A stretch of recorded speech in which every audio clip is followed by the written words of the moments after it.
அன்பானவர்களே, இந்த தொழுகையை ஏன் இஸ்லாம் இவ்வளவு வலியுறுத்தி சொல்கிறது? என்ன காரணம்? என்னங்க காரணம்?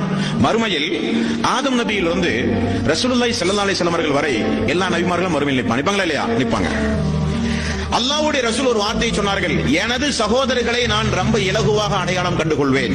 சஹாபாக்கள் கேட்டார்கள், எப்படி யார சொல்லலாம், நீங்கள் அவர்களை பார்க்கவில்லை, அவர்கள் உங்களை பார்க்கவில்லை, இனிதான் வரப்போகிறார்கள், கியாமத் நாள் வரை நீங்கள் தான் நபி, எப்படி யார சொல்லலாம் நீங்கள் பார்ப்பீர்கள்? ரசூலுல்லாஹி ஸல்லல்லாஹு அலைஹி வஸல்லம் அவர்கள் சொன்னார்கள், அல்லாஹ் எனது சமுதாயத்திற்கு கொடுத்த ஒரு சிறப்பு அதுதான்.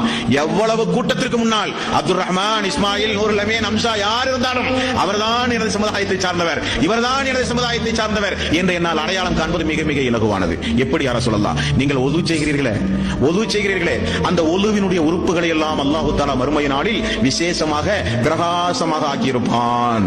அப்ப அந்த கோடான கோடி மக்கள் மத்தியில முகம், கை, காலெல்லாம் கொஞ்சம் வெளிச்சம் முடிக்கும் நமக்கு. உடனே சொல்லலாம், அவங்க எல்லாம் என் சமுதாயம், ரொம்ப சாதாரணமா சொல்லிவிடுவார்.